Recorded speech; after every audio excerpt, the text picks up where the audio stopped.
பனை வெல்லம், இந்த 3 இதழ்களை போட்டு வெயிலில் வச்சு எடுத்துடணும். சூரிய புடம்னு சொல்லுவோம். இது மாதிரி பண்ணி எடுத்துட்டோம்னா ஒரு மலரை கொண்டு போய் நம்ம வந்து வணங்குதலுக்காக போட்டோம்னா அதை அப்படியே குப்பையில் போடுறதுக்கு இல்லை.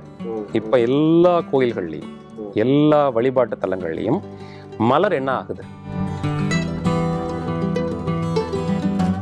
ஒரு பொடி பண்ணிட்டோம் அப்படின்னாச்சுன்னா அது 3 மாதத்துக்குள்ள பயன்படுத்தி ஆகும். இப்போ கடையில் பொடி பண்ணி வச்சிருக்காங்க அப்படின்னாச்சுன்னா அது எத்தனை நாளுக்கு முன்னாடி பொடி பண்ணதுன்னு வணக்கம் டாக்டர். வணக்கம் டாக்டர், இப்போ பிரபலமாக இருக்கக்கூடிய ஒரு பிராண்டு, டீ விற்பனை பிராண்டுன்னு வச்சுக்கோங்களேன். அவங்களே பார்த்தீங்க அப்படின்னா செம்பருத்தி டீயை அதிகமாக வந்து ப்ரொமோட் பண்ணுறாங்க. சரி, இது வந்து இதயத்துக்கு நல்லது, இந்த செம்பருத்தி டீ குடிங்க, அந்த பவுடர் இருக்குது, அதையும் வாங்கிட்டு போய் வீட்டில் வச்சு சாப்பிடுங்க அப்படின்லாம் சொல்கிறாங்க. ஸோ செம்பருத்திக்கும் இதயத்துக்கும் என்ன தொடர்பு? பொதுவாக அது வந்து கார்டியோடோனிக்னு சொல்லுவாங்க. கார்டியாக் ப்ரொடக்டிவ், கார்டியோடோனிக், அப்புறம் வந்து இன்னும் இதய தசைகளை வலுப்படுத்த, இதயத்தினுடைய இயக்கத்தை சீர்படுத்தன்னு நிறைய ஆக்டிவிட்டீஸ் இருக்குது. அதில் பல விஷயங்களை அந்த செம்பருத்தி பூ செய்கிறதாக ஆய்வுகள் சொல்லுது. அதுவும் வந்து எப்படி பயன்படுத்தணும் அப்படின்னாச்சுன்னா, அது ஃப்ரெஷ்ஷாக இருக்கக்கூடிய லீவ்ஸை அப்படியே எடுத்து கொதிக்க வச்சு காய்ச்சி குடித்தோம் அப்படின்னாச்சுன்னா இந்த தன்மைகள்லாம் நமக்கு கிடைக்கிறதா இருக்குது. அது நிழலில் காய வச்சு பொடி பண்ணினாலும் இதே பலன்கள் நமக்கு கிடைக்குது. இது வந்து மூளை ஆற்றலை மேம்படுத்துறது, கண் ஒளியை கூட்டுறது, அதே மாதிரி இரத்த குழாய்களினுடைய சுருங்கி விரியக்கூடிய தன்மைகளை கூட்டுறது, இரத்த அழுத்தத்தை சீர்படுத்துறது. அதாவது இரத்த அழுத்தத்தை குறைக்கக்கூடியது இல்லை. இப்போ மாடர்னில் வந்து ஒரு ஆன்டி ஹைப்பர்டென்சிவ் அப்படின்னு ட்ரக்ஸ் நிறையா இருக்கும். அதாவது ப்ரெஷர் இருக்கிற போது அந்த மாத்திரையை நம்ம போட்டோம்னா ரத்த அழுத்தம் குறையும். இப்போ இதில் உள்ள நன்மை என்ன அப்படின்னாச்சுன்னா, இப்போ ரத்த அழுத்தம் கூடுதலாக இருக்கும்போது தான் அதை வந்து கட்டுப்படுத்த செய்யும். அதை ஒவ்வொருத்தருக்கும் தகுந்த மாதிரி நம்ம அந்த செம்பருத்தியை நம்ம வந்து பயன்படுத்தும் போது அந்த மாதிரியான ஒரு நன்மைகள் இருக்குது. அப்போ இதயம், இரத்த குழாய்கள், நுண் இரத்த குழாய்கள் வரைக்கும் சீராக்கிறதுக்கு இந்த செம்பருத்தி வந்து ரொம்ப உதவியாக இருக்கிறதா நம்ம பார்க்குறோம். ஓகே டாக்டர், செம்பருத்தின்னு சொல்கிறதால இன்னொரு பூ எனக்கு ஞாபகம் வந்தது. இந்த சங்குப்பூ சொல்கிறாங்க. சங்குப்பூ டீயும் சில பேர்லாம் சாப்பிட்றாங்க. நீல கலரில் ஒரு அந்த சங்குப்பூட்டி கொஞ்சம் எச்சரிக்கையோடு பயன்படுத்தக்கூடியது. செம்பருத்தி பூ தேநீர் அப்படிங்கிறது வந்து கொஞ்சம் ரொம்ப எச்சரிக்கைப்படுத்தணும்னு அவசியம் இல்லை. இது ஒரு நாளைக்கு ஒரு பூ இல்லை உள்ள 5 இதழ் இருக்கும். அதை எடுத்து 1 டம்ளர் தண்ணீர் வைத்து அதுக்கு கூடுதலாக 1 தேக்கரண்டி சீரகம் போட்டு கொதிக்க வச்சு வடிகட்டி தேவைக்கு பனை வெல்லமோ அல்லது தேனோ கலந்து பருகினாச்சுன்னா இது அருமையான அளவிற்கு இதயத்துக்கு பலப்படுத்தக்கூடியதாக அமையறதை நம்ம பார்க்கணும். சுகர் போடக்கூடாது. சுகர் கிடையாது. ஒயிட் சுகருங்கிறது நம்ம வேண்டானே முடிவு பண்ணிட்டோம், கணக்கிலே வராது. அதனால் பனை வெல்லம், தேன், பனங்கல்கண்டு இதில் எதனாலும் பயன்படுத்திக்கலாம்.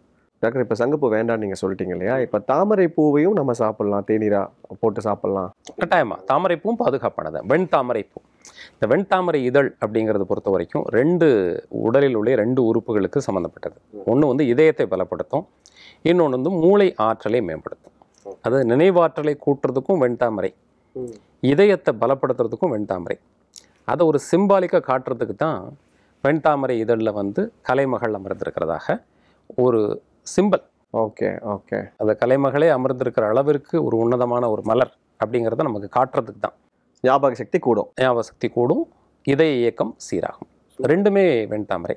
இப்போ இதெல்லாம் வச்சு நம்ம வந்து இதய அமுதனே நாங்கள் ஒன்று தயாரிக்கிறோம், இதய அவிழ்தம் அப்படின்னு. அதில் என்ன போடுவோம் அப்படின்னாச்சுன்னா ரோஜா இதழ், செம்பருத்தி இதழ், அப்புறம் வெண்தாமரை இதழ், இதெல்லாம் போட்டு குல்கந்து பண்ணுவோம்ல அந்த மெத்தட். இது எல்லாத்தையும் நிழலில் நல்ல பக்குவமாக காய வச்சு இதெல்லாம் ஒன்றா போட்டு அதில் வந்து கருப்பட்டி, பனங்கருப்பட்டி நல்லா இடித்து அதோடு சேர்த்து தேன், அப்புறம் வந்து கொஞ்சம் சுத்தமான பன்னீர் கிடைச்சா போடணும், அப்படி இல்லைன்னா தேவையில்லை. தேன், பனை வெல்லம், இந்த 3 இதழ்களை போட்டு வெயிலில் வச்சு எடுத்துடணும். சூரிய புடம்னு சொல்லுவோம். இது மாதிரி பண்ணி எடுத்துட்டோம்னா இது இதயத்திற்கு இதமளிக்கக்கூடிய, இதயத்தை பலப்படுத்தக்கூடிய பொருட்கள். ரோஜா இதழும் சரி, இதில் இருக்கக்கூடிய 3 பூவுமே ரொம்ப அருமையான அளவிற்கு இதயத்தை பலப்படுத்தக்கூடியதாக நமக்கு அமைகிறது. Super doctor. இப்போ ரோஜா பூ, செம்பருத்தி பூ, தாமரை இதழ், வெண்தாமரை இதழ். இப்போ இது வந்து எனக்கு அடிக்கடி கிடைக்காதுல்ல, நான் அதை எடுத்துட்டு கிடைக்கும் போது எடுத்துட்டு வந்து நான் ஸ்டோர் பண்ணி வச்சுக்கலாமா, இல்லை பதப்படுத்தி வச்சுக்கலாமா? அதுக்கு தான் நான் என்ன சொல்லுவேன் அப்படின்னா, இந்த ப்ரிப்ரேஷன் நான் சொன்னேன் பார்த்தீங்களா, இது எப்படின்னா அப்பப்போ ஃப்ரெஷ்ஷாக கிடைக்காது அப்படிங்கிறதுக்கான ப்ரிப்ரேஷன். எப்போதுமே நம்ம நம்ம மரபு வழியில், நம்ம தமிழர் மரபு வழியில் பதப்படுத்தி வைக்கக்கூடிய முறைகள் அப்படின்னு, அது கிடைக்காத சமயத்தில் பயன்படுத்துறதுக்காக பதப்படுத்தி வைக்கக்கூடியது. இப்போ இந்த மாதிரி சூரிய படம் போட்டு நீங்கள் ரெடி பண்ணி வச்சிட்டிங்கன்னா 1 வருஷத்துக்கு உங்களுக்கு கெட்டு போகாது. இப்போ ரோஜா இதழ் அப்படிங்கிறது வந்து பார்த்திங்கன்னா, இப்போ வந்து கோயிலுக்கு போகிறோம், மாலையை போடுறோம், அப்புறம் வந்து அதை கண்டுக்கிறதுக்கு ஆளே கிடையாது, அதோடு விட்டுடுறோம்.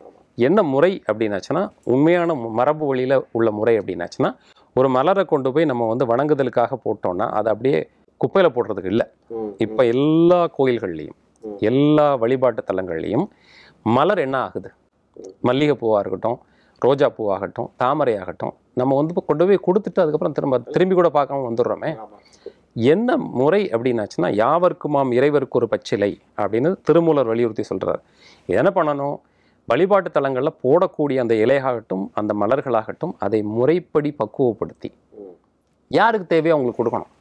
அப்போ தான் அது வழிபாட்டு நிறைவடைகிறதா கணக்கு. அப்போ நான் சொன்ன அந்த 3 பொருளுமே வழிபாட்டுக்கு பயன்படக்கூடிய மலர்கள்.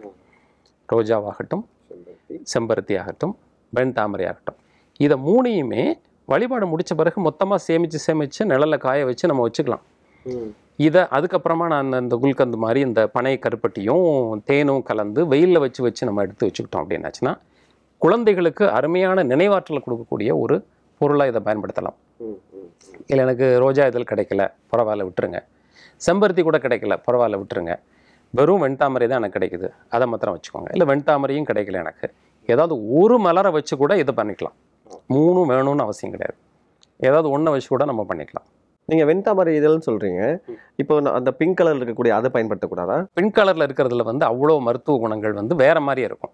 இப்போ அது பயன்படுத்த வேண்டியதில்லை. வெண்தாமரை இதழை தான் நம்ம பயன்படுத்தணும், செந்தாமரை இதழ் நம்ம பயன்படுத்தக்கூடாது. இப்போ நாட்டு மருந்து கடைகளெல்லாம் இதோட பவுடர்கள்லாம் கிடைக்குது, அதை நம்ம பயன்படுத்தலாமா? பவுடர் பயன்படுத்தும் போது உள்ள சிக்கல் என்ன அப்படின்னாச்சுன்னா, அதனுடைய கலப்படம் இல்லாமல் நம்பிக்கையை நமக்கு கொடுக்குறாங்கன்னா தாராளமாக நம்ம பயன்படுத்திக்கலாம். எப்போதும் நம்ம பொடியாக பயன்படுத்துறதுக்கு நமக்கு தவிர்க்கணும்னு நான் சொல்கிறதுக்கு காரணம் என்னென்னா, ஒரு பொடி பண்ணிட்டோம் அப்படின்னாச்சுன்னா அது 3 மாதத்துக்குள்ளே பயன்படுத்தி ஆகணும். இப்போ கடையில் பொடி பண்ணி வச்சுருக்காங்க அப்படின்னாச்சுன்னா அது எத்தனை நாளுக்கு முன்னாடி பொடி பண்ணதுன்னு நமக்கு தெரியாது.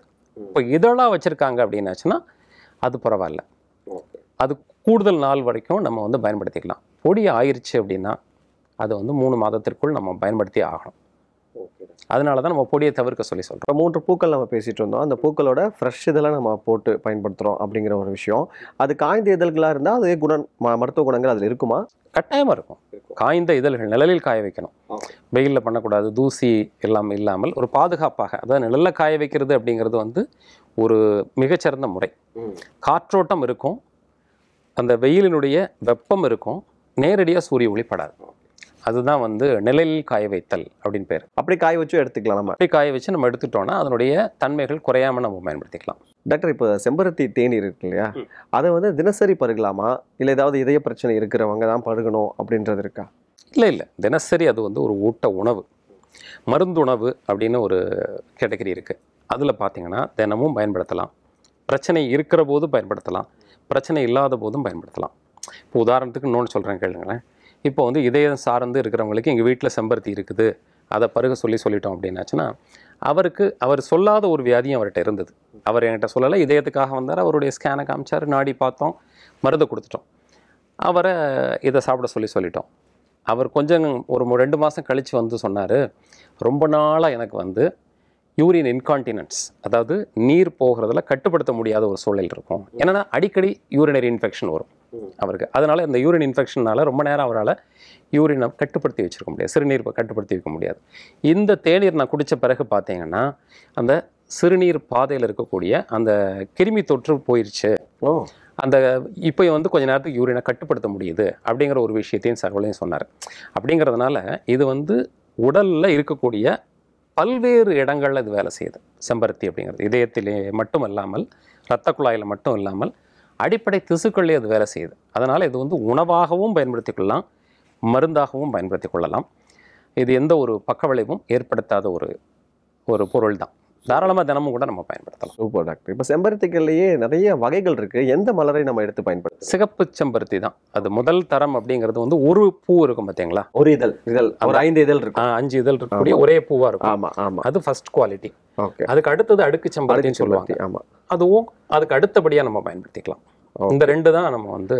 அதே மாதிரி ரோஜாக்கள்ல ரோஜால வந்து பன்னீர் ரோஸ் மட்டும், பன்னீர் ரோஸ் மட்டும்தான். வாசனை எடுக்கக்கூடிய அந்த பன்னீர் ரோஸ் மட்டும்தான்.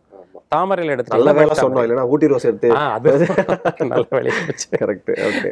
பன்னீர் ரோஸ் வாசனை இருக்கக்கூடிய பன்னீர் ரோஸ்னா இதுல இருந்தா பன்னீர் எடுப்பாங்க, அதனால அதுக்கு பன்னீர் ரோஜான்னு பேர். வாசனை இருக்கக்கூடிய ரோஜா.